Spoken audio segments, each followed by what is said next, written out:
तस्मै श्री गुरुवे नमः। नमो विष्णुपादाय कृष्णपृष्ठाय भूतले श्रीमते भक्तिवेदांत स्वामिनिति नामिने। नमस्ते सरस्वते देवे गौरवाणी प्रचारिणे निर्विशेष शून्यवादी पाश्चात्यदेशतारिणे। जय श्री कृष्ण चैतन्य प्रभु नित्यानंद श्री अद्वैत गदाधर श्रीवासादि गौर भक्तवृंद। हरे कृष्ण कृष्ण कृष्ण हरे हरे, हरे राम राम राम हरे हरे। हरे कृष्णा। हम पढ़ रहे थे ग्रंथराज श्रीमद् भागवतम और श्रीमद् भागवतम प्रथम स्कंद अध्याय आज हम शुरू करने जा रहे हैं 7, अध्याय 7। द्रोण पुत्र को दंड। द्रोणाचार्य के पुत्र कौन थे? अश्वत्थामा। उनको पनिशमेंट जो दिया जाता है उसके बारे में इस अध्याय में हम पढ़ेंगे। तो अभी तक हमने क्या देखा? नारद मुनि जी आए, व्यासदेव को उपदेश देके चले गए। अरे आपने बहुत वेद लिखे, इतिहास लिखे, पुराण लिखे, लेकिन भगवान की कथाओं के बारे में तो कुछ लिखा नहीं, फायदा क्या हुआ? भगवान की लीलाओं के बारे में कुछ लिखो। तो अभी हम देखेंगे तो ये भागवतम फिर उन्होंने इस प्रकार से लिखी। तो पढ़ते हैं अपन। राम राम। तो राठौड़ प्रभु जी ज्वाइन कर लिए। प्रभु जी स्टार्ट करें। ये प्रभु जी हरे कृष्ण दंडोत प्रणाम। दंडवत प्रणाम। शौनक उवाच निर्गते नारदे सूत भगवान बादरायणः श्रुतवांस्तदभिप्रेतं ततः किं करोद्विभुः। ऋषि शौनक ने पूछा, हे सूत, जब महान तथा दिव्य रूप से शक्तिमान व्यासदेव ने श्री नारद मुनि से सब कुछ सुन लिया, तो फिर नारद के चले जाने पर व्यासदेव ने क्या किया?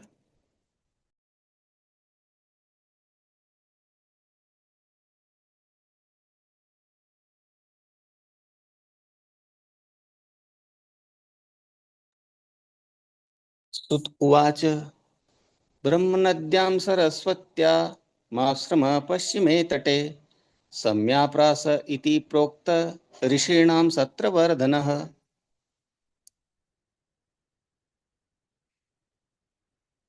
श्री सुत ने कहा, वेदों से घनिष्ठ रूप से संबंध सरस्वती नदी के पश्चिमी तट पर शम्याप्रास नामक स्थान पर एक आश्रम है जो ऋषियों के दिव्य कार्यकलापों को संवर्धित करने वाला है। तो जब नारद मुनि आके चले गए, व्यासदेव को उपदेश देके चले गए कि आप भक्ति प्रायण शास्त्र लिखे जिनमें भक्ति के बारे में हो भगवान की। तो जब वो उसके बाद ही भागवतम की रचना होती है इस प्रकार से। तो फिर सूत गोस्वामी बता रहे हैं। एक तो है कि सुखदेव गोस्वामी ने परीक्षित महाराज को सुनाई। अभी सूत गोस्वामी है वो शौनक आदि ऋषियों को सुना रहे हैं, 88,000 जो ऋषिगण हैं। तो अभी सूत गोस्वामी उनके बारे में बता रहे हैं कि किस प्रकार से सुखदेव गोस्वामी ने वो कथा सुनाई है ना। तो व्यासदेव जी के जो पुत्र थे वो किस प्रकार से सुने, व्यासदेव जी से सुने, फिर उन्होंने परीक्षित महाराज को सुनाई। तो यहाँ पे देखते हैं कि प्राचीन काल में सब कोई ऋषिगण मुनिगण जंगल में रहते थे और विशेष रूप से किसी नदी के किनारे रहते थे, जैसे सरस्वती नदी, यमुना नदी। ध्रुव महाराज तपस्या किए थे यमुना नदी के किनारे जाकर। तो इस प्रकार से तो यहाँ पे नदी के किनारे बसने से क्या फायदा है? नदी के किनारे पानी पानी की आपूर्ति हो जाती है, पानी की सप्लाई ऑटोमेटिकली हो जाती है। कुआं ट्यूबवेल करने की जरूरत नहीं है। तो व्यक्ति को चाहिए क्या? पीने के लिए पानी चाहिए, है ना। नहाने के लिए, स्नान करने के लिए पानी चाहिए, और खाने के लिए भोजन चाहिए। तो जंगल है, खाने के लिए फ्रूट्स, फल फ्रूट्स वगैरह सब मिल जाते हैं, पीने के लिए पानी मिल जाता है। तो क्यों मेहनत करें हम? क्यों हम 12 घंटा नौकरी करें, 12 घंटा जॉब करें, 2 घंटे ट्रेवल करके हम यात्रा अब नौकरी करने के लिए जाएं, और फिर 2 घंटा जैसे ट्रेवल करके आए। ऐसा ही होता है ना। आप बम्बई वगैरह, दिल्ली वगैरह ऐसी जगह जाएंगे, कलकत्ता, लोग 2-2 घंटे डेली जॉब करने के लिए जाते हैं, फिर 2 घंटे आते हैं। 4 घंटे तो जीवन कैसे खराब हो रहे हैं उनके डेली डेली के। तो इतना सब कुछ करने का जरूरत नहीं। पीने का पानी की आपूर्ति, अब पीने के पानी के लिए अलग से पेमेंट करना पड़ता है, 20 रुपए की बोतल। जबकि पहले नदी के किनारे रहते थे जंगलों में, पीने के लिए पानी मिल गया, खाने के लिए जंगल से कंदमूल फ्रूट्स फल फ्रूट्स मिल गए। तो अभी क्या करना है? खाने पीने के लिए इतना घोर संघर्ष नहीं करना है, अब भगवान का भजन करना है बचे हुए समय ऐसा। तो एक ये जो आश्रम है, समय प्राश्रम स्थान के एक आश्रम जो ऋषियों के दिव्य कार्यकलापों को संवर्धित करने वाला है। ये आश्रम जो रहता है ऐसे जो दिव्य पवित्र नदियों के किनारे पे, वो ये जो आध्यात्मिक कार्यकलाप है, दिव्य कार्यकलाप है, वो और भी बढ़ जाते हैं। जैसे कोई शांत जगह में, प्राकृतिक जगह में हम भक्ति करना आसान हो जाता है। हाँ, लेकिन भक्तों का संग होना चाहिए, भक्तों का संग होगा तो और आसान हो जाएगा शांत जगह करने। तो शांत जगह भी मन भटक जाता है कलयुग में अकेले निर्जन भजन नहीं कर सकते। लेकिन फिर भी कोई शांत जगह होती है तो मन अपने आप लग जाता है, मन शांत हो जाता है इस प्रकार से।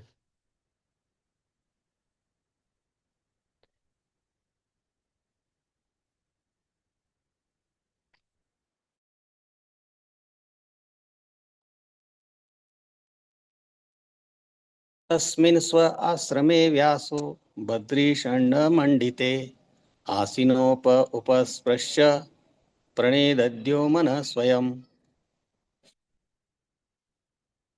उस स्थान पर बेरी के वृक्षों से घिरे हुए अपने आश्रम में श्रील वेद व्यास शुद्धि के लिए जल का स्पर्श करने के बाद ध्यान लगाने के लिए बैठ गए।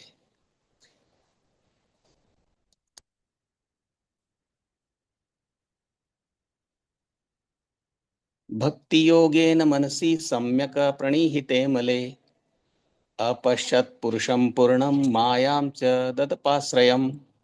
इस प्रकार उन्होंने भौतिकता में किसी लिप्तता के बिना भक्तिमय सेवा भक्ति योग से बंधकर अपने मन को पूरी तरह एकाग्र किया।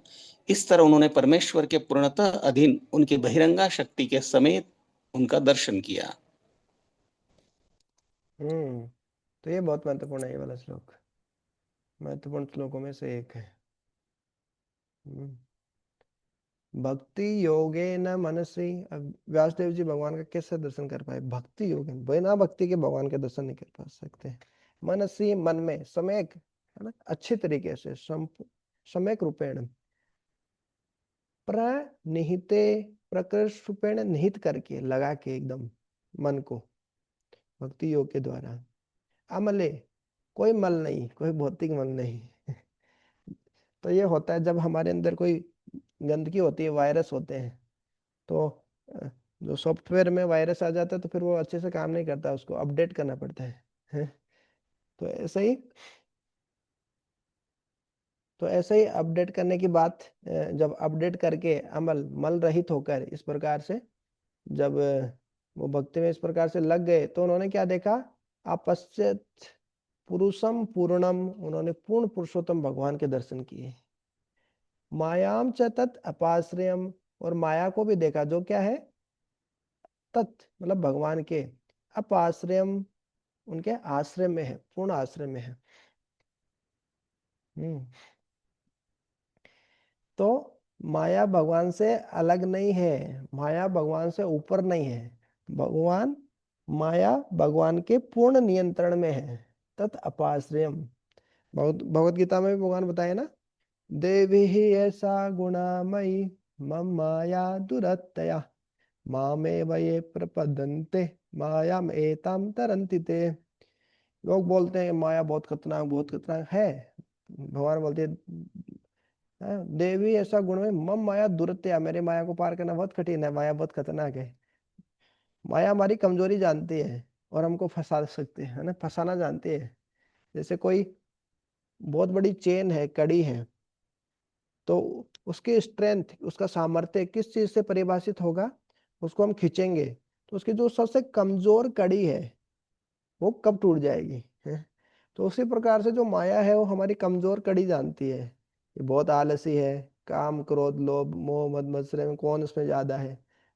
तो हमारा विकेट गिरा देती है। जैसे क्रिकेट खेलते हैं, तो क्रिकेट में बॉलर बैट्समैन, तो कई बार ऐसी ऐसी बॉल, योकर बॉल इस प्रकार से फेंकते हैं, सीधा मिडल स्टंप आउट, है ना, विकेट आउट, विकेट गिर जाता है।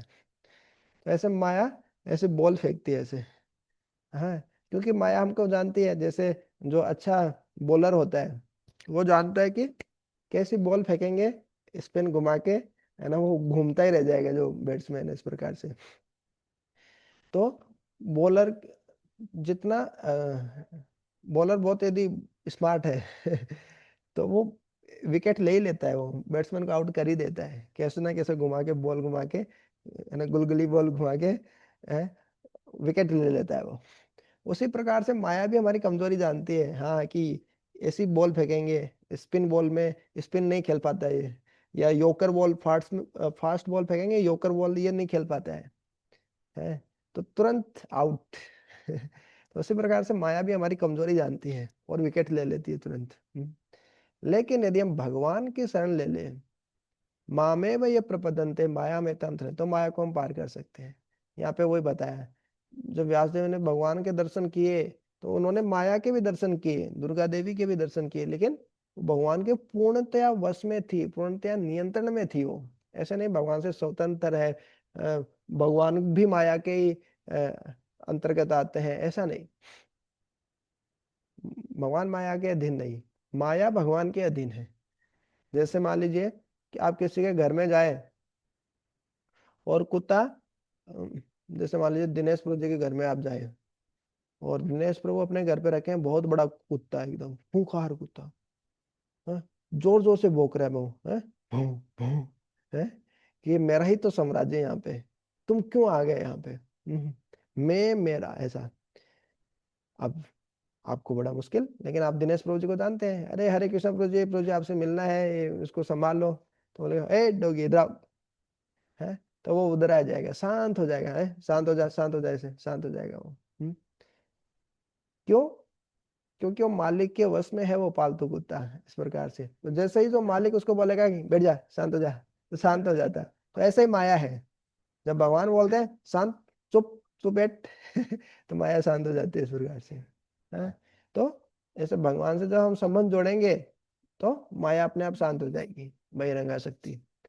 भगवान की अंतरंगा शक्ति, राधा रानी, श्रीमती राधा रानी, सीता देवी, है ना, तो मैया सीता, है ना, लक्ष्मी देवी, रुक्मणी देवी, इनको सब का हम शरण लेंगे, भगवान की अंतरंगा शक्ति की शरण लेंगे तो बहिरंगा शक्ति कुछ नहीं करेगी ऐसा।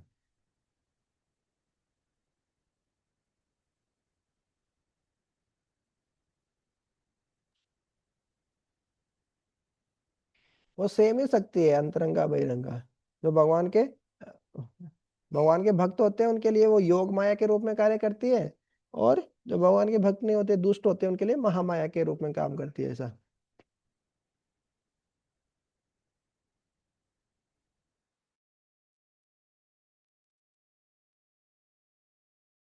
यया सम्मोहितो जीव आत्मानं त्रिगुणात्मकं परोपि मनुतेनर्थं तत्कृतं चापि पद्यते। जीवात्मा तीनों गुणों से अतीत होते हुए भी इस बहिरंगा शक्ति के कारण अपने आप को भौतिक पदार्थ की उपज मानता है और इस प्रकार भौतिक कष्टों के फलों को भोगता है।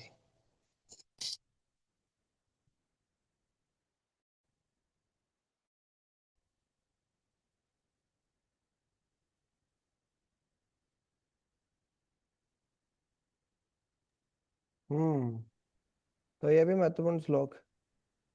दे त्रैगुण्य, प्रकृति है क्रियमाणानि गुणे कर्माणि सर्वश, अहंकार विमूढ़ आत्मा करता है मिथ्या बंधते। यया सम्मोहित जीवा, यया मतलब जिसके द्वारा, माया के द्वारा, सम्मोहित, सम्यक रूपेण जो मोहित हो जाता है जीवात्माएं, आत्मानम त्रिगुणात्मकम, अपने आप को तीनों गुणों से ही संबंध करता है वो, कि ये तीन गुण ही सब कुछ है उसके लिए। या तो सतोगुण फंसा लेता है, सुख संज्ञान निबधनाति, रजोगुण कर्म फल संज्ञान बदनाति, और तमोगुण प्रमाद आलस्य निद्रा प्रमाद, इन तीनों से बांध देता है इस प्रकार से। तो इस बहिरंगा शक्ति के कारण ही हाँ, व्यक्ति अपने आप को भौतिक पदार्थ की उपज मानता है, कि भौतिक जो चीज है इन सबसे संबंधित करता है, मैं ही शरीर हूँ। अरे मेरी इंद्रियां अलग है, मैं अलग हूँ, मेरा मन अलग है, मैं अलग हूँ, मेरी बुद्धि अलग है, मैं अलग हूँ। ये बुद्धि इस प्रकार सोच रही है, मेरा मन इस प्रकार सोच रहा है, मेरी इंद्रियां इंद्रियों के विषय के संपर्क में आके इस प्रकार से सोच रही है ना, सुख दुख का अनुभव कर रही है, द्वंद्व में फंस रही है, लेकिन मैं तो अलग हूं ना इन सबसे, इंद्रियों और इंद्रियों के विषय से अलग हूं मैं तो। हम्म, तो जीवात्मा तीनों गुणों से अतीत होते हैं, मतलब तीनों गुणों से परे है। आत्मा का तीनों गुणों से कुछ लेना देना नहीं है। लेकिन जब भौतिक जगत में आता है तो तीनों गुण ही व्यक्ति को पूरा चलाते हैं, उसका स्वभाव बन जाते हैं, और स्वभाव बदलता नहीं है। स्वभाव के अनुसार ही कार्य करता है व्यक्ति। तो तीनों गुण ही उससे कार्य करा रहे हैं। रजोगुण बहुत ज्यादा है, बहुत गुस्सा आता है, छोटी छोटी बात पे गुस्सा आता है, बहुत काम वासना रहती है। तो वो रजोगुण उसको करवा रहा है वो, है। बलात् इव नियोजिता, बलपूर्वक उसको नियोजित करता है। उसको लग रहा है मैं कर रहा हूँ, मैंने ऐसे किया, मेरे को ये हुआ। अरे आप वश में ही नहीं है, आप कुछ करें। जैसे किसी को भूत भूत छट जाता है किसी को, तो फिर वो व्यक्ति वश खुद के वश में नहीं रहता, वो भूत ही करवाता है उसे जो करना है उसको। ये करेगा, वो करेगा, अलग ही आवाज आएगी अंदर से निकल के, उसकी आवाज ही नहीं है, वो भूत ही सब कुछ करवाता है उसे। उसी प्रकार से प्रकृति के तीन गुण ही हमसे सब कुछ करा रहे हैं। ये प्रकृति के तीन गुण ही तो भूत है। सत्वगुण, रजोगुण, तमोगुण, ये रस्सी में ऐसे बांध रहे हैं, कठपुतली की तरह हमको नचा रहे हैं। सत्वगुण में हम सुख और ज्ञान से एकदम बंध जाते हैं और सुखी रहना चाहते हैं। रजोगुण में चाहिए चाहिए चाहिए कुछ, तो व्यक्ति भागता रहता है। तमोगुण में आलस्य, निद्रा, बर्बाद, एकदम आलस्य में कुछ करना धरना नहीं है, बस उसमें बैठा रहता है इस प्रकार से। और तीनों गुणों में माया फंसा के रखती है इसे, और उसके कारण अपने आप को शरीर मानता है, भौतिक पदार्थ की उपज मानता है। और उसी के कारण क्या होता है, भौतिक कष्टों के फलों को भोगता है। हाँ, कष्ट मिलते हैं, कर्मों का फल भोगना पड़ेगा, क्योंकि पाप या पुण्य ही कर रहा है, भक्ति तो कर नहीं रहा है। तो कर्मों का फल इंद्र तृप्ति के लिए ही कर रहा है सारे कर्म, तो पाप कर्मों का फल भोगना पड़ता है। और भौतिक कष्ट तो भोग दुख दुख का, भौतिक जगत है ही दुखालयम, और दुख तो भोगना ही पड़ता है फिर यहाँ पे उसको। क्यों? चेतना उसकी भौतिक ही है, आध्यात्मिक नहीं है इस प्रकार से। तो जब व्यासदेव इस प्रकार से भगवान पे ध्यान किए तो उन्होंने भगवान के दर्शन हुए उनको, और उसके साथ में भगवान के पूर्णतः अधीन है माया देवी के भी दर्शन हुए, ये बताया है। हाँ, भक्ति योगे न मनसे सम्यक प्रनिहिते अमले, अच्छे से भक्ति में लगने से ही होगा, ऐसे नहीं। और अमल जब निर्मल हो जाता है जब, तो व्यक्ति क्या देख सकता है, अपश्यतम पुरुषम पूर्णम, पूर्ण पुरुषोत्तम भगवान के दर्शन किए। मायाम च तत् अपाश्रयम, जो माया भी उनके अपाश्रय में है, आश्रय में है वो, है। आश्रय नहीं, अप आश्रय लिखा है, अप मतलब पूर्ण रूप से। और वो जो माया है वही तो सारे जीवों को मोहित करके रखती है, तीनों गुणों के द्वारा मोहित करके रखती है। तो व्यक्ति जो है नहीं वो अपने आप को मानता है, ये शरीर मानता है, इस भौतिक जगत से पूरा संबंध मानता है, सब कुछ भगवान से संबंधी भूल जाता है इस प्रकार से। परहापि मनुते अनर्थम तत्कीर्तम च विपद्यते, और उसके कारण सारे कष्ट भोगता है व्यक्ति।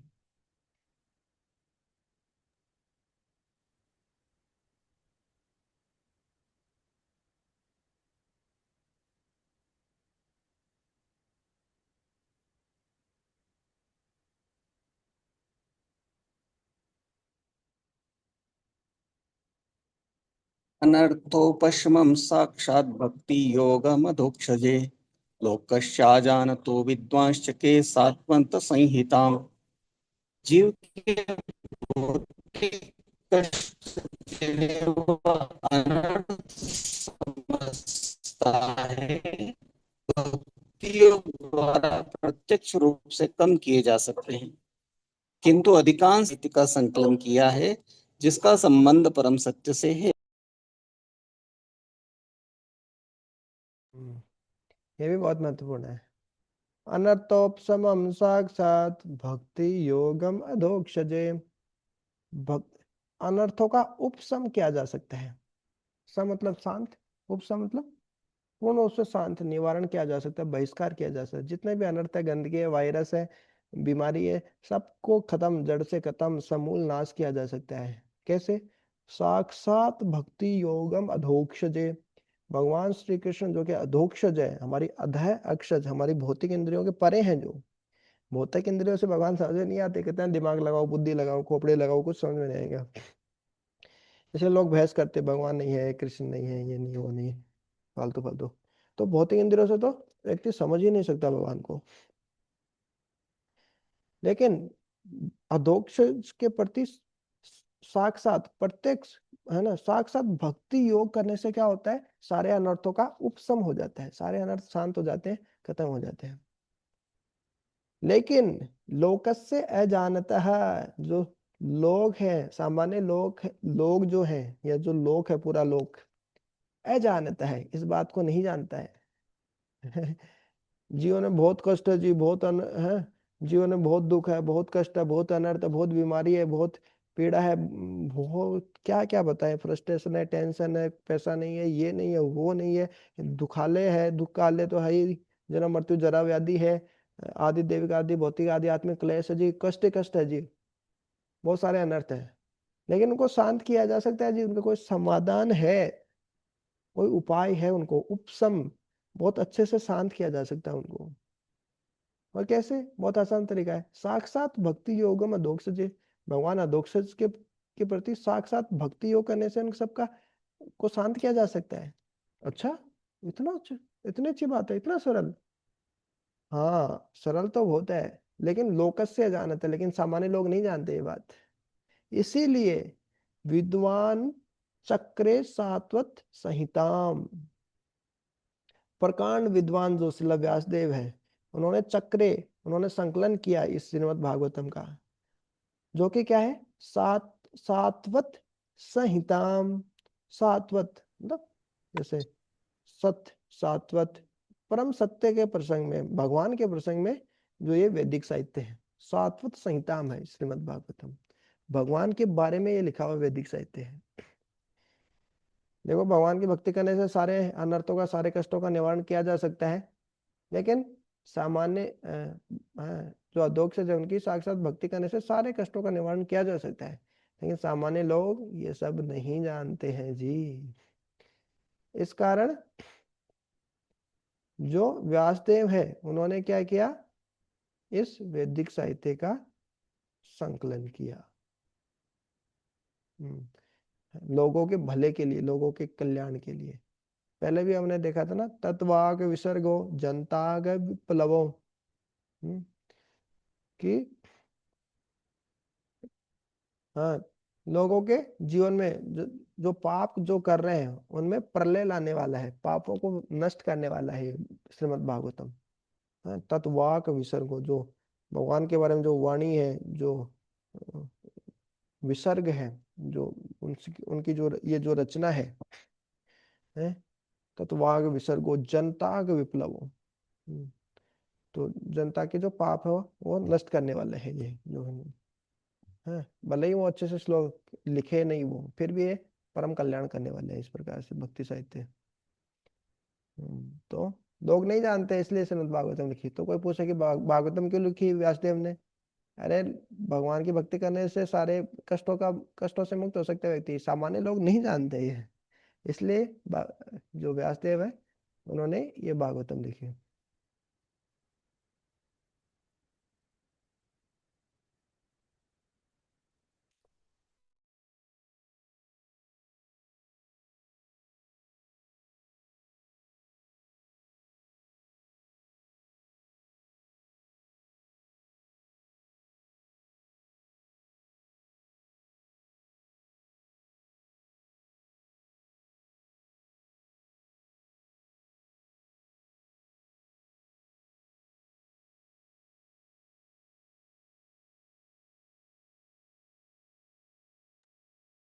मोहित राम जी पढ़ो।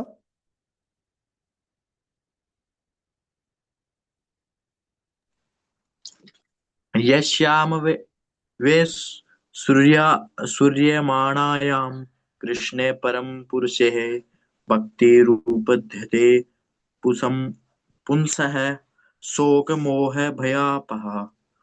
इस वैदिक साहित्य के श्रवण मात्र से पूर्ण पुरुषोत्तम भगवान श्री कृष्ण की प्रेमा भक्ति की भावना तुरंत अंकुरित होती है, जो शोक मोह तथा भय की अग्नि को तुरंत बुझा देती है। हरे कृष्ण।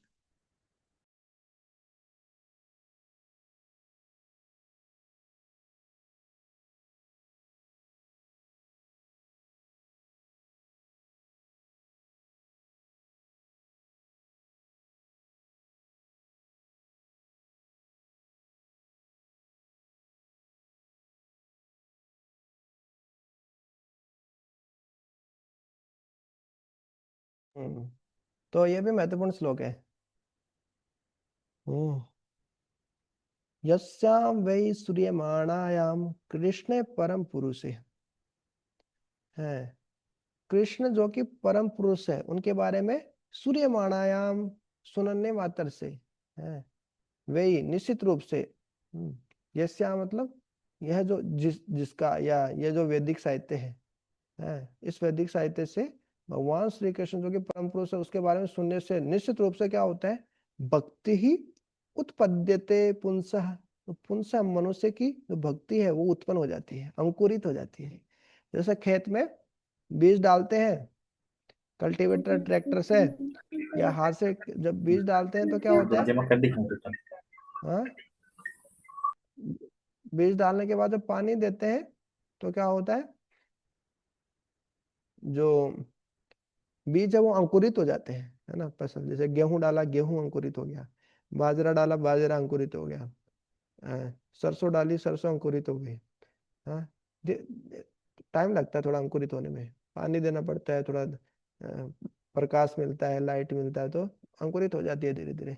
उसी प्रकार से जो परम पुरुष भगवान श्री कृष्ण के बारे में सुनने से नित्यम भागवत सेवया सुनेंगे तो क्या होगा, भगवान के प्रति भक्ति अपने आप ही अंकुरित हो जाएगी है। और क्या होगा, शोक मोह भय अपहा, शोक मोह और भय खत्म हो जाएंगे, अपहा भग, तीनों भग जाएंगे। तो ये बहुत महत्वपूर्ण श्लोक है। हम भूतकाल में हमारे साथ कुछ ऐसा हुआ उसको लेके हम शोक करते रहते हैं, दुख करते रहते हैं कि मेरे साथ ऐसा नहीं हुआ जी, वैसा नहीं हुआ, शोक करते रहते हैं। हाँ, ये हो गया वो हो गया, भूत को लेके। वर्तमान में हमारे पास कोई चीज है उसको लेके हम बहुत मोह में रहते हैं, आसक्त आसक्त रहते हैं।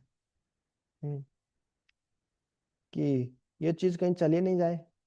हम्म, हाँ, उससे बहुत अटैचमेंट होता है, आसक्ति होती है इस प्रकार से। हाँ, कोई भी चीज हो सकती है वो जिससे आसक्ति हो, मोह होता है, मोह मेरा है इस प्रकार से, कुछ किसी दूसरे का नहीं हो जाए वो चीज, देना नहीं चाहते किसी दूसरे को। और भविष्य को लेके बहुत भय रहता है, डर रहता है, अरे भविष्य में क्या होगा, मैं फेल हो जाऊंगा तो, मेरा एक्सीडेंट हो जाएगा तो, अरे ऐसे हो जाएगा तो, वैसे हो जाएगा तो, व्यक्ति डरता ही रहता है व्यक्ति। लेकिन जब भगवान के प्रति जब भक्ति उत्पन्न होती है, भक्ति अंकुरित होती है, तो भूतकाल के लिए शोक बंद, वर्तमान में आसक्ति, वर्तमान चीजों से अलग अलग चीजों से आसक्ति खत्म, और भविष्य को लेके बिल्कुल निडर है। अरे मरेंगे भगवत धाम जाएंगे, भगवान के धाम जाएंगे है, और जिएंगे तो जिएंगे, मरने का तो डर लगता है लोगों को, मरेंगे भगवान के धाम जाएंगे, भगवान के चिंतन करेंगे, हरि नाम करते करते जाएंगे, क्या टेंशन है, मरने मरने से क्या डरना।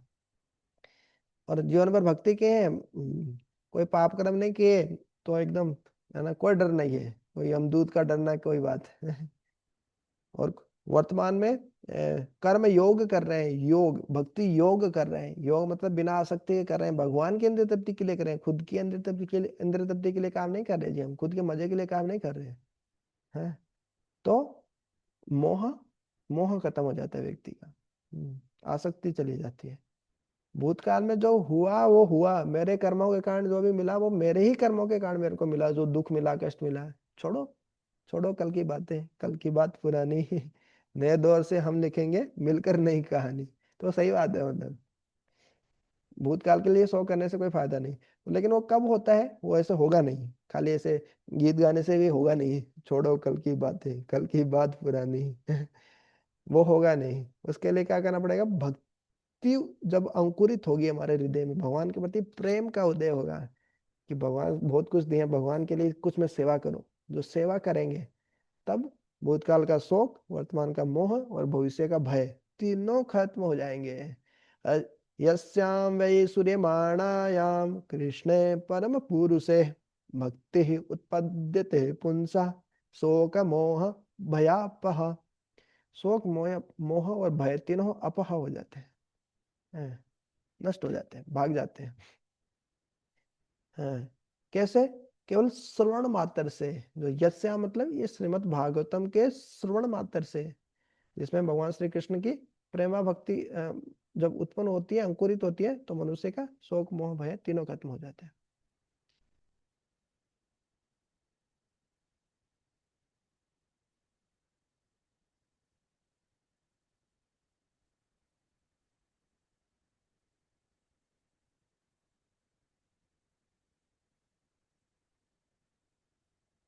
राठौड़ प्रभु जी पढ़िए।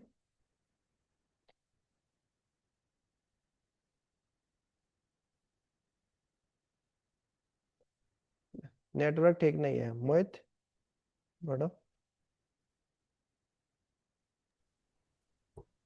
सह संहितां भगवतीं। दो कनेक्शन है, दो कनेक्शन है, दोनों को दूर दूर रखो, पास पास में बैठे।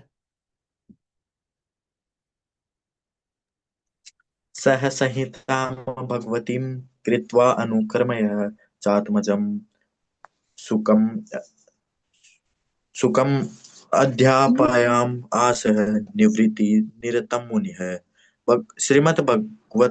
श्रीमद् भागवत का संकलन कर लेने तथा उसे संशोधित करने के बाद महर्षि व्यासदेव ने इसे अपने पुत्र श्री सुखदेव गोस्वामी को पढ़ाया, जो पहले से ही आत्मा साक्षात्कार में निरत थे। हरे हम्म कृष्ण।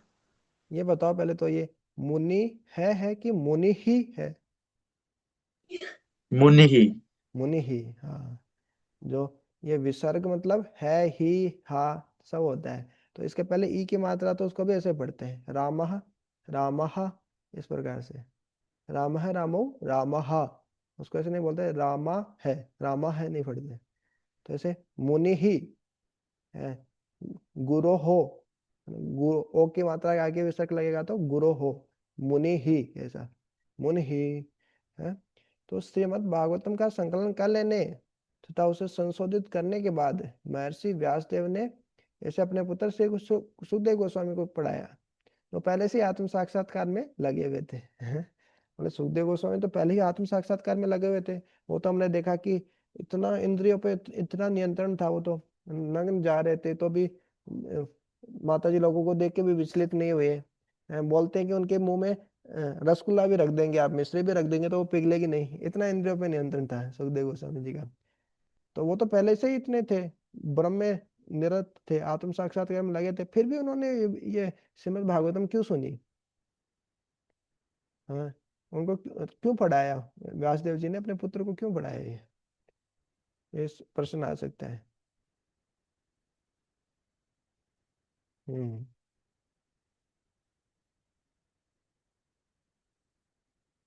राठौड़ प्रभु जी, कनेक्शन ठीक है?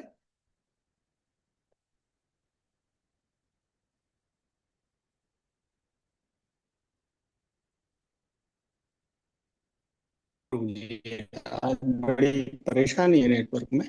मैं पढ़ता हूँ।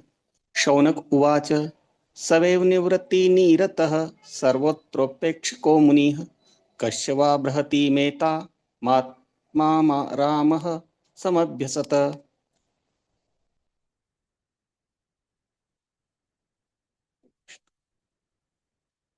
श्री शौनक ने सुख गोस्वामी से पूछा, सुखदेव गोस्वामी ने तो पहले से ही निवृत्ति मार्ग पर चल रहे थे और इस तरह वे अपने आप में प्रसन्न थे, तो फिर उन्होंने ऐसे बृहत साहित्य का अध्ययन करने का कष्ट क्यों उठाया?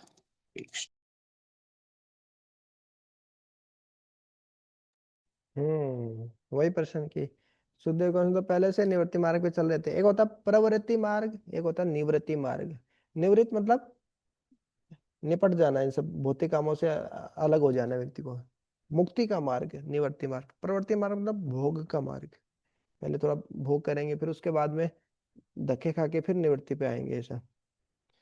तो पर निवृत्ति मार्ग पे पहले से थे, भक्ति मार्ग पे ही थे सुखदेव गोस्वामी तो, और अपने आप में प्रसन्न थे, वो आत्माराम थे, कोई साधारण नहीं थे वो। फिर भी उन्होंने ये भागवतम क्यों सुना अपने पिताजी से? कुछ तो मतलब भागवतम जो ब्रह्म साक्षात्कार है उससे भी ऊपर है, भगवत साक्षात्कार है इसमें। ये महत्वपूर्ण श्लोक।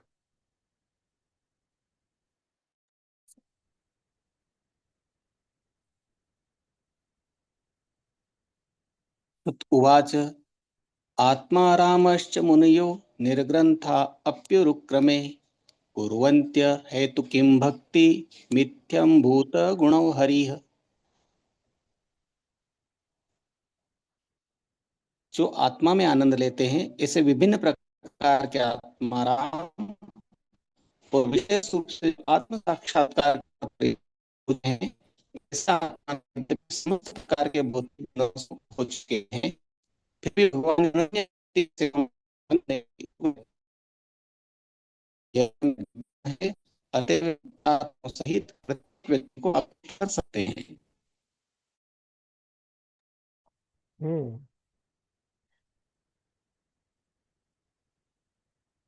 महत्वपूर्ण श्लोक बता रहे हैं। सुतवाच आत्मा रामस्य मुनयो, जो ऐसे मुनि हैं जो कि आत्मा राम है जी। जैसे भगवत गीता में वहां बताया ना, भगवत गीता 6वें अध्याय में भी बताया, आत्मनो एव आत्मनः रमन्ति, इस प्रकार से कि वो अपने आप में ही रमण करते हैं। आत्मा राम है जी वो तो, इस प्रकार से। आत्मा राम मतलब जो अंदर से ही जिसको खुशी मिल रही है, आनंद मिल रहा है, तो बाहर की किसी चीज की जरूरत नहीं है उसको। हम्म जैसे जो मृग कस्तूरी होती है मृग की नाभि में, हिरण की नाभि में, उसके नाभि में ही है, लेकिन उसकी सुगंध के लिए बाहर भागते रहते हैं, पूरी जंगल में भागते रहते हैं कि खुशबू कहाँ से आ रही है, ये चीज लेनी है मेरे को। अरे आपके नाभि से ही आ रही है ये खुशबू। तो वैसे हमारे अंदर ही तो सारा आनंद है। हाँ, हमारे अंदर भगवान बैठे हैं, सब कुछ है हमारे अंदर ही। जीव के अंदर ही सब कुछ है, पूरा ब्रह्मांड है, ऐसे बताते हैं। जितना ब्रह्मांड पूरा बाहर है, पूरा ब्रह्मांड उसके अंदर है, जीव के अंदर है। तो कुंडलिनी जागरण करना, है ना, ये सब चीजें जो होता है, तो उसमें योगी को इतना आनंद मिलता है, इतना होता है भक्ति में, योग में व्यक्ति आगे बढ़ जाता है कि उसको बाहर किसी आनंद को खोजने की जरूरत नहीं है। मरीची का वो जो बाहर जो भ्रम वाला जो सुख है उसको ढूंढने की जरूरत नहीं है। जो कि आत्मा रमणीय होते हैं, जो आत्मा में ही रमण करते हैं, अंदर से ही पूर्ण संतुष्टि है। भगवान की सेवा में, भगवान पर ध्यान करने से अंदर ही पूरी संतुष्टि मिल रही है उनको। हम्म। अब व्यक्ति बाहर क्यों जाता है? मनोरंजन करने के लिए जाता है, डांस करने के लिए, क्लब में जाएगा, पार्टी में जाएगा, मूवी देखने जाएगा, गेम खेलने जाएगा। ये सब करना पड़ता है, क्यों? बोर हो जाता है व्यक्ति बैठा बैठा, नौकरी करते करते फ्रस्ट्रेट हो जाता है, ये करते करते फ्रस्ट्रेट हो जाता है, बाहर जाके कुछ करें जी हम, इस प्रकार से। अंदर से अंदर से सूखा सूखा लगता है, अकेलापन लगता है, एम्प्टीनेस लगता है, खालीपन सा लगता है? क्यों? भगवान से कनेक्शन नहीं जोड़ा ना। अब कनेक्शन नहीं जोड़ा तो फिर कैसे होगा? अब किसी व्यक्ति से कनेक्शन जोड़ लेते हैं तो वो काम भी आ जाता है वो व्यक्ति बाद में।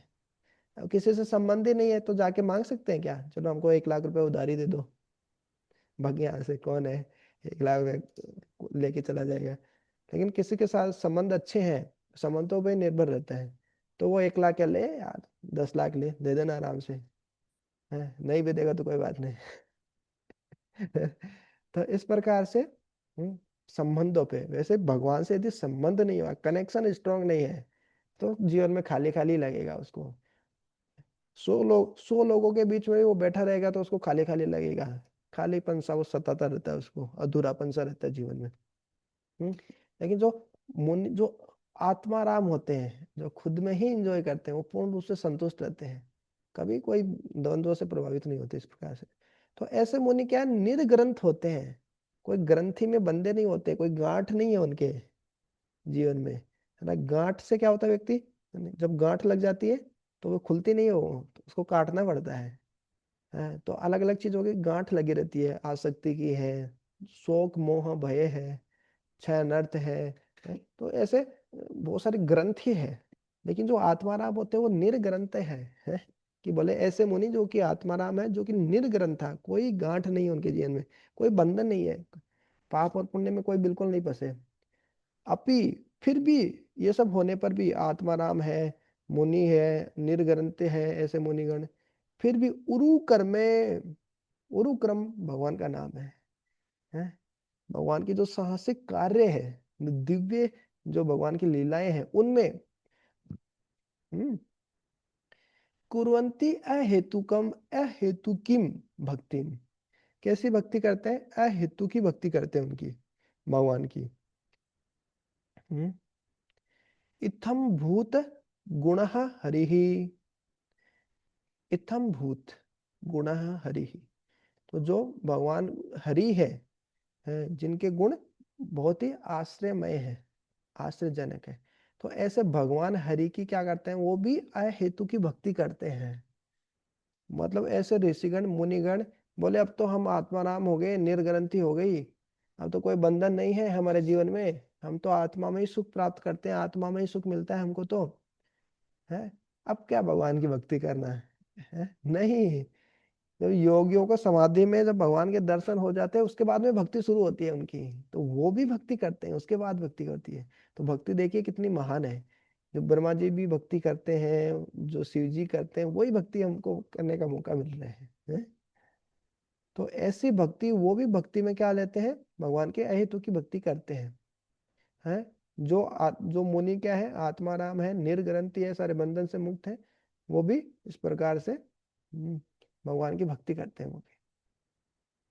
फिर भी भगवान के अनन्य भक्ति में सेवा में संलग्न होने के इच्छुक रहते हैं। इसका अर्थ यह होगा कि भगवान में दिव्य गुण है, अतः वे मुक्त आत्माओं सहित प्रत्येक जीव को आकृष्ट कर सकते हैं। बद्ध आत्मा को ही भगवान आकर्षित नहीं करते, भगवान मुक्त आत्मा को भी आकर्षित करते हैं। भगवान की लीलाएं ऐसी है। बहुत सारे ऐसे निराकारवादी थे, है ना, या ब्रह्मवादी जिनको बोल सकते हैं आप, मायावादी नहीं थे, निराकारवादी में ब्रह्मवादी थे, कि ब्रह्म ज्योति को ऊपर मानते थे, भगवान को नीचे मानते थे। लेकिन जब उनको भगवान के दर्शन हुए, चतुष्कुमार भगवान के चरणों से जब जो तुलसी दल थे उनसे जो सुगंध आ रही थी, चकार तेसाम, है, उनको, उनका जीवन बदल दिया उनको, है, वो भगवान के भक्त बन गए वो, है।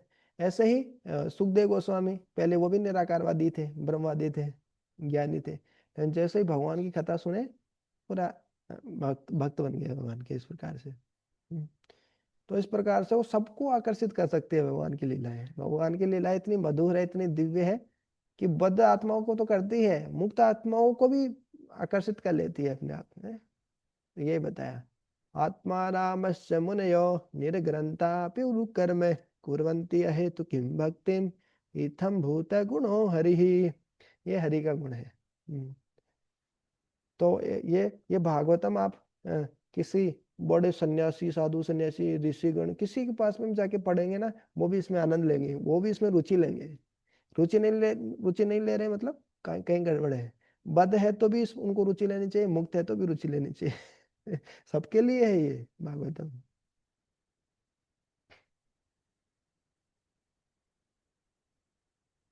एक एक शब्द की व्याख्या की है।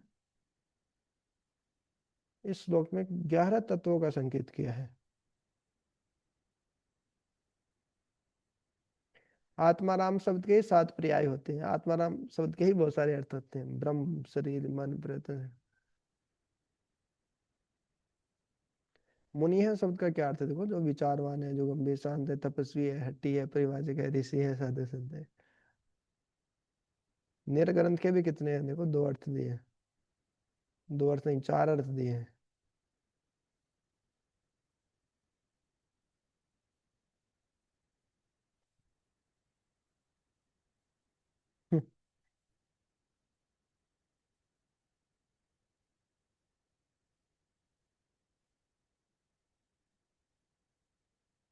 नि उपसर्ग, नि का अर्थ होता है निश्चित रूपेण।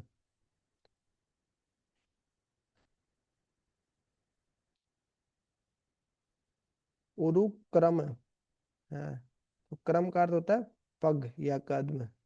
जो भगवान वामन देव आए थे तो अपने पैर को इतना बढ़ा लिए थे, बहुत विशाल कर लिए थे, उरु क्रम, जिनके पैर बहुत विशाल है। उरु क्रम।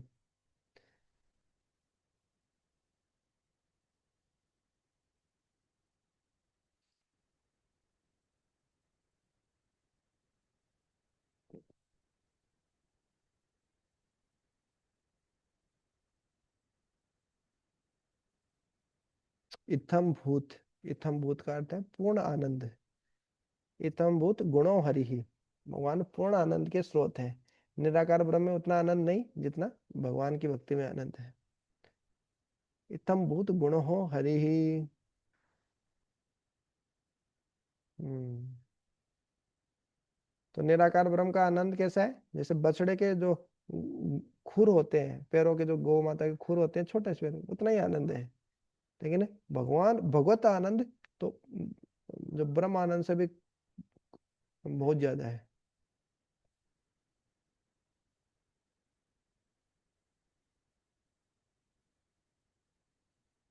आगे।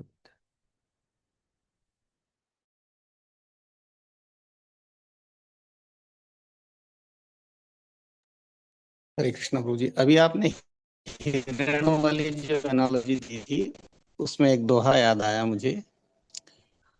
कस्तूरी कुंडली बसे मृग ढूंढे बनमाही, हम्म ऐसे घटी घटी राम है दुनिया देखे नहीं। अर्थ पे बता दीजिए, सबको समझ आ जाएगा।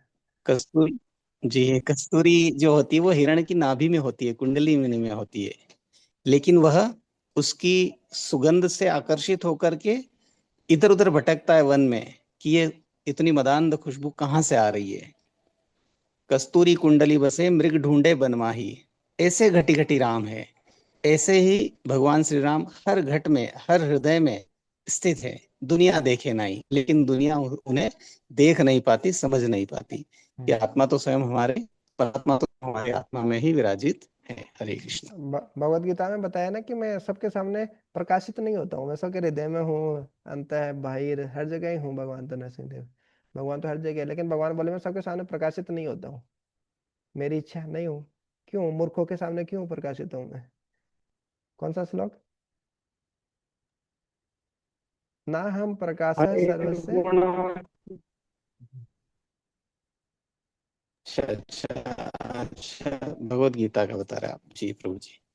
हाँ, ना हम प्रकाश सर्वस्य योग माया समावृत है, सबके सामने प्रकाशित नहीं होता, योग माया से ढक लेता हूँ। मूढ़ो माम न भी मूढ़ोऽयं जानाति। नाभिजानाति लोको मामव्ययम्। हाँ, अजम अव्ययम। हाँ, तो जो मूड है वो अजम। मेरे को जान नहीं पाते कि मैं किस प्रकार से अज हूँ और अव्ययम हूँ, अविनाशी हूँ, इस प्रकार से। आप कौन सा श्लोक बता रहे थे?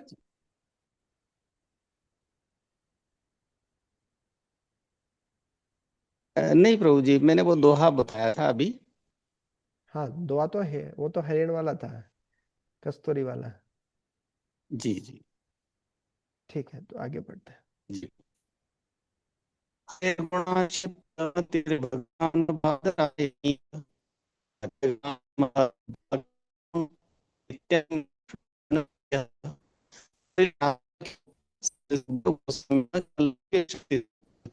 अभी तो भगवान के भक्तों के भी अत्यंत प्रिय थे। इस प्रकार उन्होंने इस महान कथा संग्रह का। हम्म वॉइस ब्रेक हो रही है आपका, इंटरनेट थोड़ा स्टेबल नहीं। हाँ, तो श्री व्यासदेव के पुत्र सुखदेव गोस्वामी ने न केवल दिव्य शक्ति से युक्त थे, अपितु वे भगवान के भक्तों के भी अत्यंत प्रिय थे। इस प्रकार उन्होंने इस महान कथा श्रीमद् भागवतम का अध्ययन किया।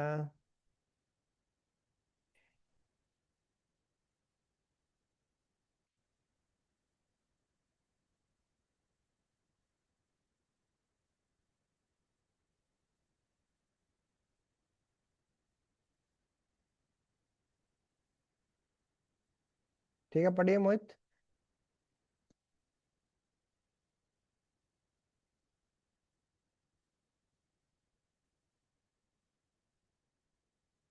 क्या प्रसाद ले रहे हैं क्या?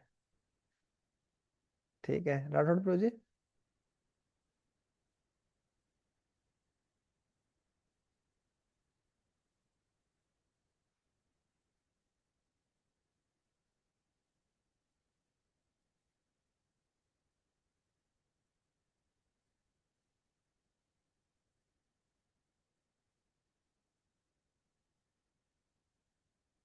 ठीक है, अब मैं पढ़ता हूँ। परीक्षित अथ राजर्षि जन्म कर्म विलापनम संस्थां च पांडुपुत्राणां वक्षे कृष्ण कथोदयम्। सूत गोस्वामी ने सोनक आदि ऋषियों को संबोधित किया।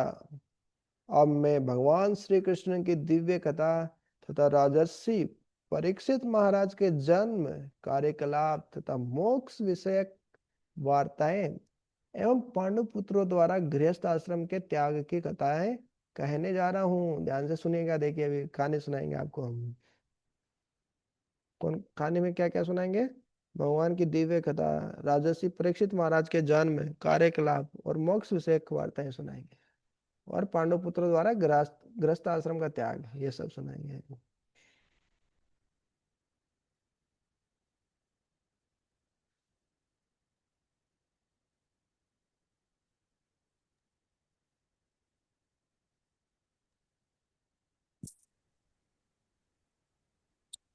यदा मृधे कौरवसृञ्जयानां वीरेष्वथो वीरगतिं गतेषु वृक्कोदराविद्दगदाभिमर्श भग्नोरुदण्डे धृतराष्ट्रपुत्रे भर्तुः प्रियं द्रोणिरिति स्म पश्यन् कृष्णासुतानां स्वपतां शिरांसि उपाहरद्विप्रियमेव तस्य जुगुप्सितं कर्म विगर्हयन्ति।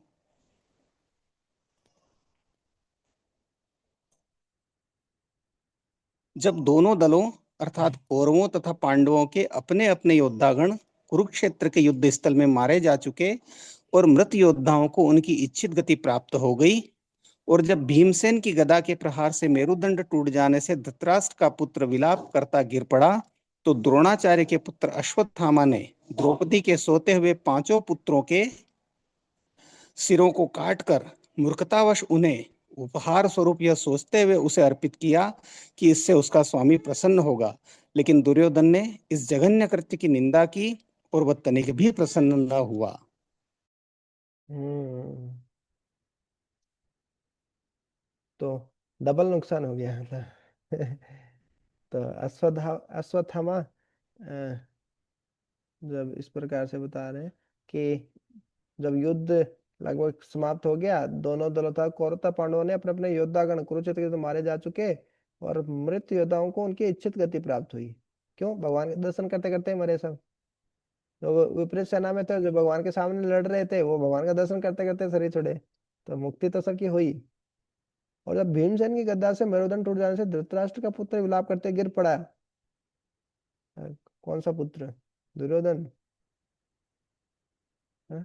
तो इस प्रकार से भीमसेन ने तो सारे ही पुत्रों को मारा था वैसे तो, है? तो द्रोणाचार्य के जो पुत्र थे अश्वत्थामा, उन्होंने क्या किया, चलो इन पांचों पांडवों को आज मार देते हैं। तो वो महल में घुसकर, उनको पांच बच्चे सो रहे होते हैं, तो सबकी मुंडी काट देते हैं। अरे पांच पांडवों की मुंडी काटना, सिर काटना इतना आसान है क्या? ऐसे अब भीमसेन की मुंडी काटेंगे। वो हाथी के बराबर वो काटने में कितना समय लग जाएगा। तो तुरंत काट के ऐसे पकड़ के ले आए, हैं, और अपने मालिक को दिखाया। हैं, मालिक कौन? उसका दुर्योधन। हैं, कि देखो, पांचों पांडवों को मैंने पकड़ के उनके सर धड़ से अलग करके ये लो आपके सामने ये पुरस्कार है। आप इन्हीं के लिए पूरी महाभारत युद्ध की क्या? इन्हीं के लिए इतने लोगों को मरवाया आपने? हैं? इतने लोग मारे गए, सब सारे कौरव मारे गए। बोले लो पकड़ो इनको पांचों के मुंडी। तो दुर्योधन को आया उल्टा गुस्सा, हट, क्या किसके सिर पकड़ के लाए तू? किसके बच्चों के सिर काट के ले आए तू? शर्म नाम की चीज है कि नहीं है? तो योद्धा है, सुरवीर है, और बच्चों को मार के लेके उनके उनके खोपड़ी लेके आ गया तू। हम्म? तो वो भी खुश नहीं हुआ मतलब। तो पहले के दुश्मन भी होते थे जो अधर्म के पक्ष में थे, वो भी इतनी चेतना का स्तर था उनकी कि मतलब क्या है, घटिया घटिया काम नहीं करने का बोले। तो अश्वत्थामा दोनों ओर से मर गया बेचारा। एक तो उनके पांचों बेटों को उनको मार दिया। अब भीमसेन का, अर्जुन का गुस्सा भी है, सातवें आसमान पे एकदम हो गया। और इधर खुद का मालिक भी दुखी, गुस्से में, और विपक्ष भी गुस्से में। जैसे कई बार कई लोग चापलूसी करते हैं, कई बार लोग इस प्रकार से चापलूसी करते हैं कि मैं अपने जो बॉस है उसको जाके ऐसे बताऊंगा तो वो खुश हो जाएंगे बहुत।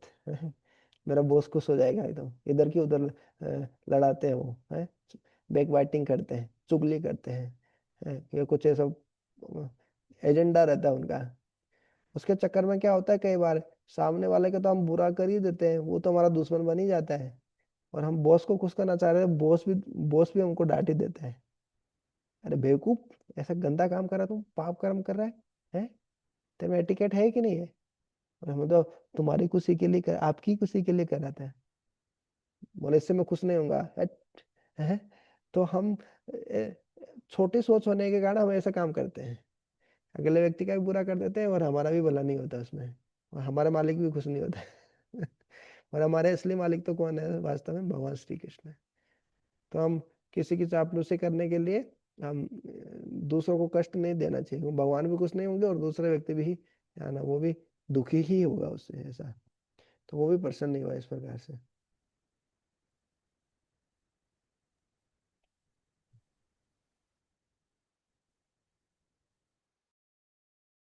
माता शिशूनां निधनं सुतानां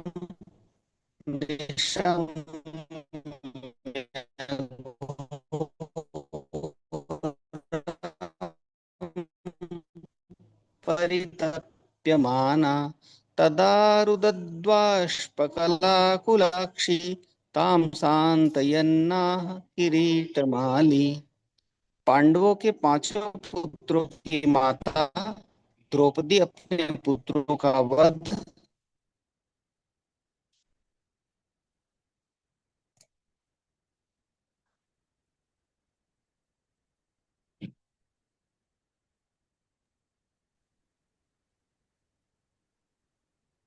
हम्म। तो पांडवों के पांचों पुत्रों के की माता द्रौपदी अपने पुत्रों का वध सुनकर आंसुओं से भरी आंखों के साथ शोक से विलाप करने लगी। अब वो ऑब्वियसली कि किसी माँ के बेटे मारे जाएंगे तो वो खुश तो नहीं होगी, दुखी ही होगी वो इस प्रकार से। हाँ, दुखी होके जोर जोर से शोक विलाप करने लगी। हाय हाय हाय, मेरे बच्चे मारे गए ये सब। हम्म। तो इस प्रकार से वो विलाप करने लगी, जोर जोर से रोने लगी है। घर में देखते हैं ना माताएं कैसे रोती हैं। आजकल तो क्या है पता है, किसी के रोने पर भी लोगों को आंसू नहीं आते हैं इस प्रकार से। तो रोने के लिए अलग से लोग बुलाते हैं कि तुम रोना। और वो रोते हैं। आजकल ऐसे इतनी मतलब जो आसक्ति है वो भी नहीं है मतलब। जो कम से कम पहले आसक्ति हुआ करती थी, घर वालों को कम से कम स्वजन मानते थे, उनसे प्रेम करते सेवा करते थे, कुछ आसक्ति होती, वो आसक्ति भी नहीं है। इंद्र तृप्ति में इतना व्यक्ति ज्यादा डूब गया है कि मतलब उसको अपने घर वालों से भी कुछ लेना देना नहीं है मतलब। देखो, एक तो होता है कि भाई बहुत ही ऊंचा आध्यात्मिक स्तर है, एक होता है भाई पागल आदमी, एक होता है बीच का आदमी। तो मतलब भौतिक इंद्र तृप्ति में इतना पागल आदमी है ना कि उसको घर वाले भी मर गए तो उसको फर्क नहीं पड़ता है। हैं? अपने मजे में अपने इंद्र तृप्ति में व्यक्ति इतना पागल हो गया, न्यूज़पेपर में आए दिन पढ़ते हैं, उसके घर वालों को वो खुद ही मार देता है।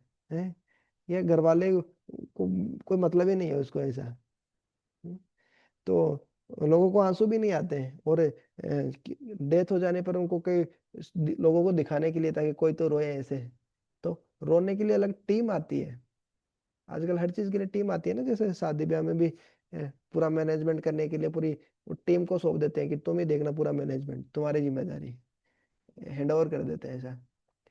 तो वैसे ही वो रोने वाले लोगों की भी टीम आती है और वो जोर जोर से रोते हैं ऐसे। हालांकि उनको नहीं पता कौन मर गया है, क्या हुआ, ताकि उनको देख के ऐसे थोड़ा लगे कि हाँ ऐसे दुखी है। तो इस प्रकार से जो माता थी वो तो स्वाभाविक रूप से अपने बच्चों की मौत होगी, 5 बच्चे थे, पांचों की मौत हो गई, तो फिर तो बहुत जोर जोर से विलाप करने लगी। और इस घोर नुकसान से ढांढस बंधाते हुए अर्जुन फिर इस प्रकार से बोले। अर्जुन उनको सांत्वना देंगे अभी।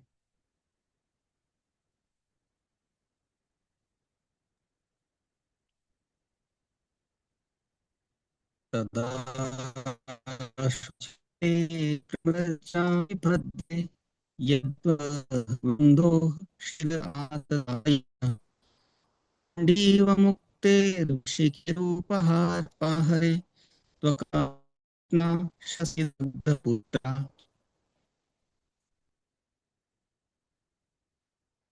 हे देवी, जब मैं अपने गंभीर रूप में छुए गए तीरों से उस ब्राह्मण का सिर काट के तुम्हें भेंट करूंगा, तब मैं तुम्हारे को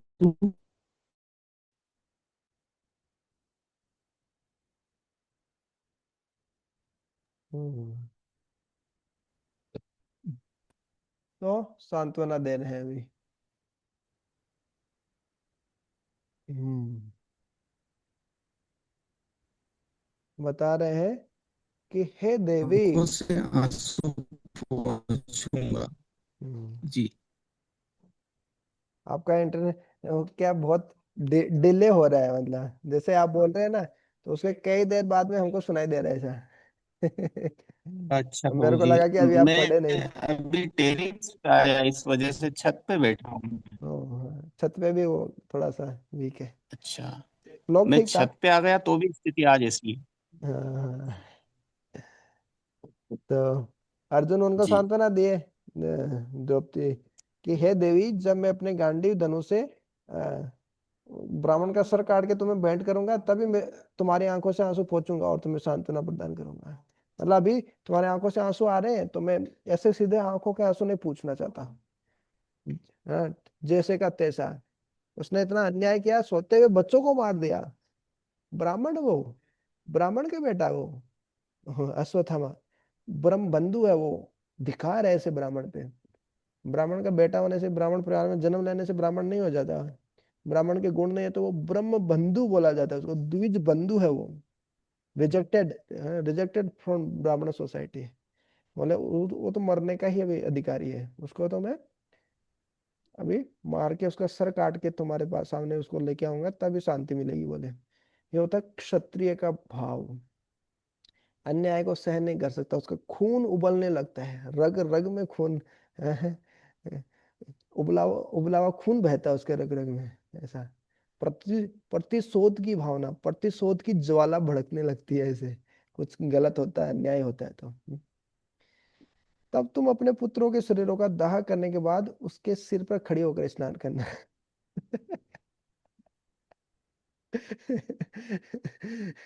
तो इस तरीके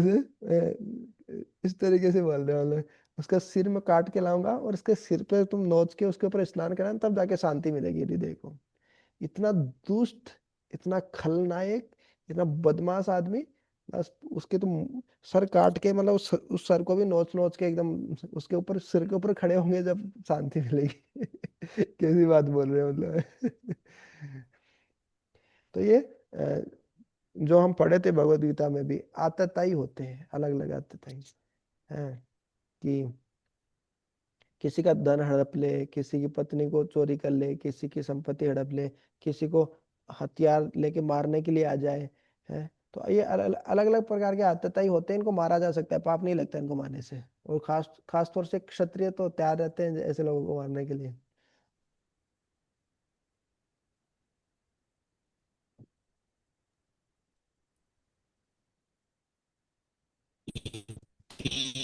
प्रियंबल गोविचित्र जल सान्त्वयित्वा च्युत मित्रसूतः अन्वाद्रवदंशित उग्रधन्वा कपिध्वजो गुरुपुत्रं रथेन। इस प्रकार मित्र तथा सारथी के रूप में अच्युत भगवान द्वारा मार्गदर्शित किए जाने वाले अर्जुन ने अपनी प्रीतमा को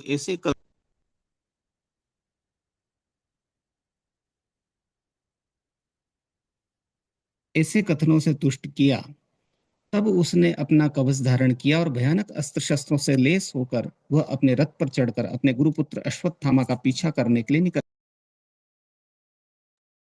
हम्म, तो इस प्रकार से सांत्वना देना पड़ता है कई बार। और फिर वो करने के लिए भी इस प्रकार से, असुरता को मारने के लिए भी निकल पड़े इस प्रकार से।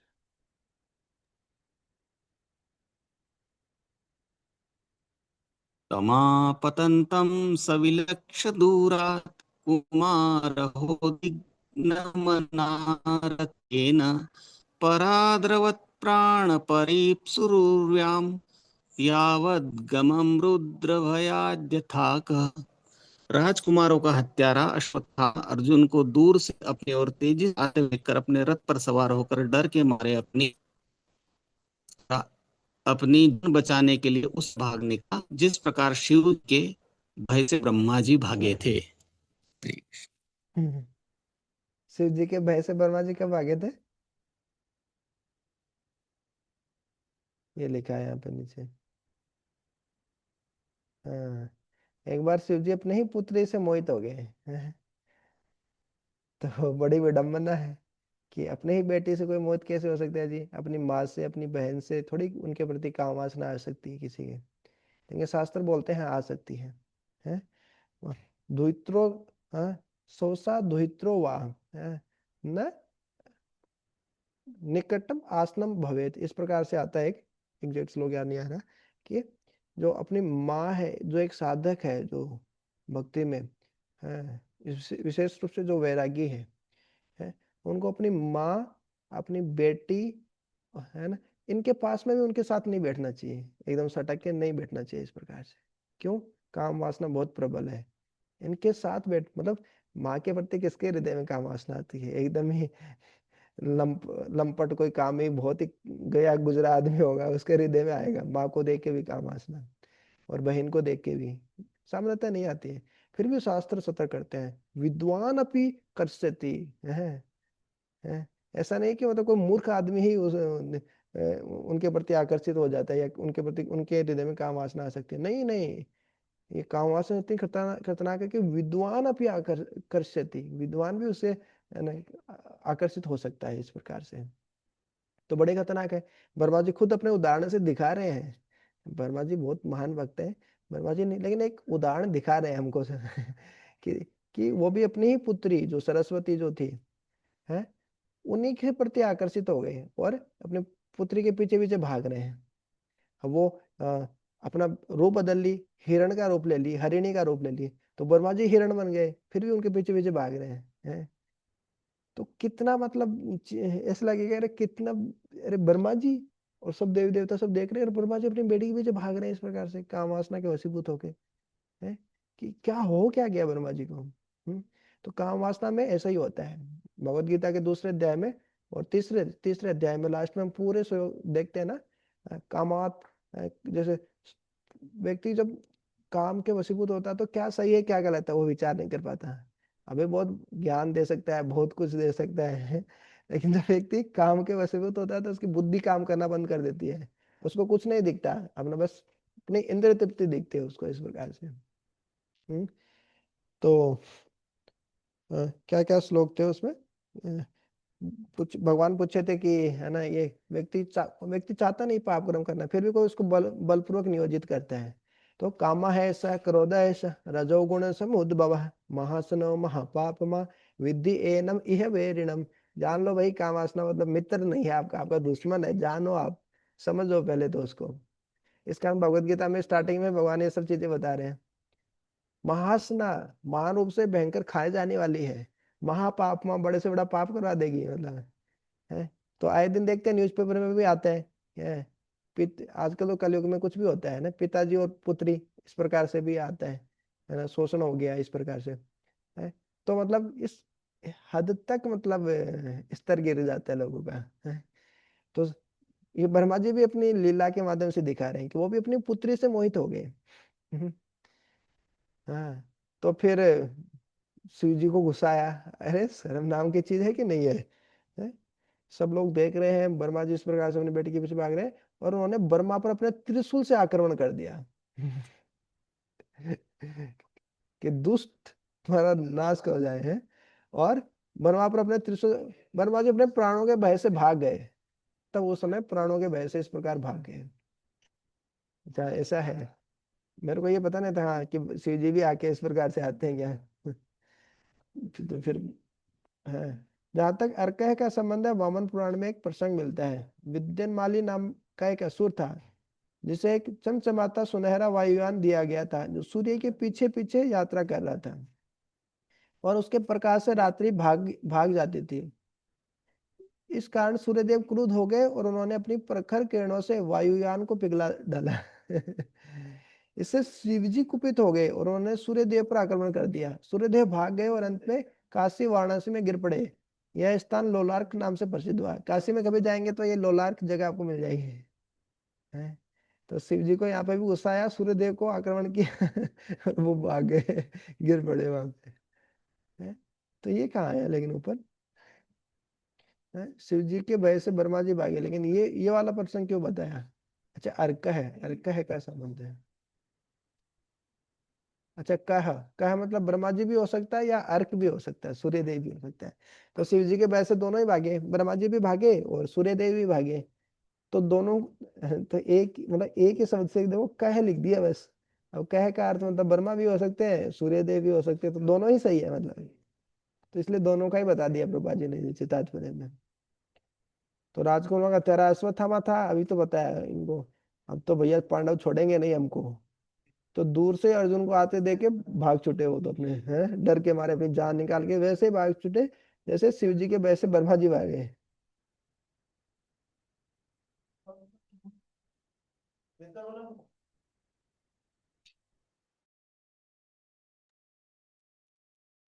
यदा यदा शरणमात्मानमेक्षत श्रान्तवाजिनम् अस्त्रं ब्रह्मशिरो मेने आत्मत्राणम द्विजात्मजः।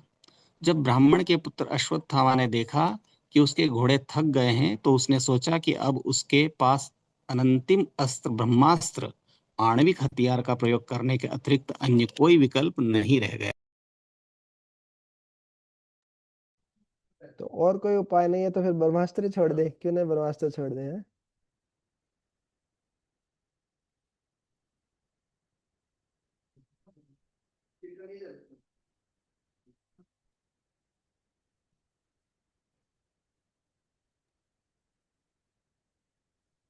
अथोपस्पृश्य सलिलं सन्नद्धे तत्समाहितः अजानन्नपि संहारम प्राणकृच्छ उपस्थिते।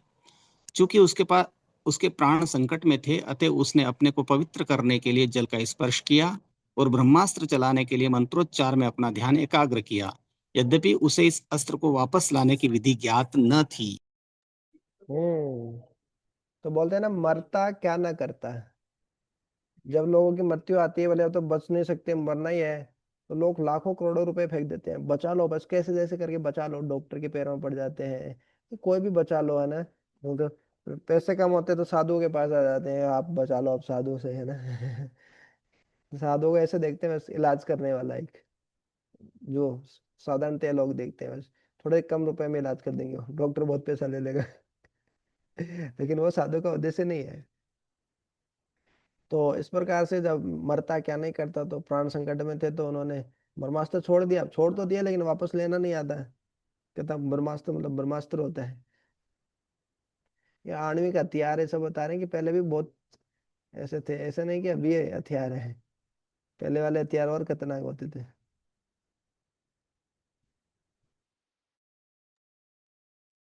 ततः प्रादुष्कृतं तेज प्रचंडं सर्वतो दिशं प्राणापदं विप्रेक्ष्य विष्णुं जिष्णुरुवाचः। तत्पश्चात समस्त दिशाओं में प्रचंड प्रकाश फैल गया।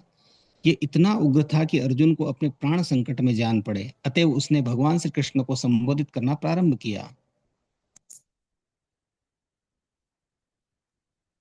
ये महत्वपूर्ण प्रार्थनाएं हैं। हाँ, चलो पढ़ लेते हैं, एक प्रार्थना था।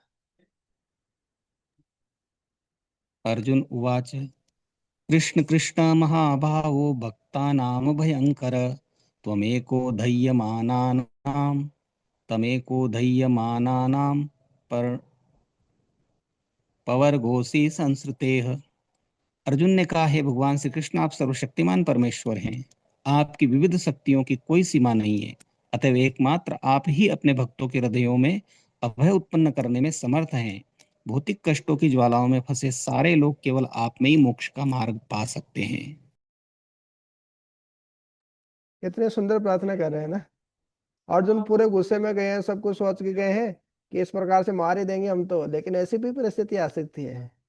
हाँ, तब शरणागति आती है भगवान के प्रति कि अरे कुछ नहीं कर सकते भैया, हमारे हाथ में तो कुछ भी नहीं है।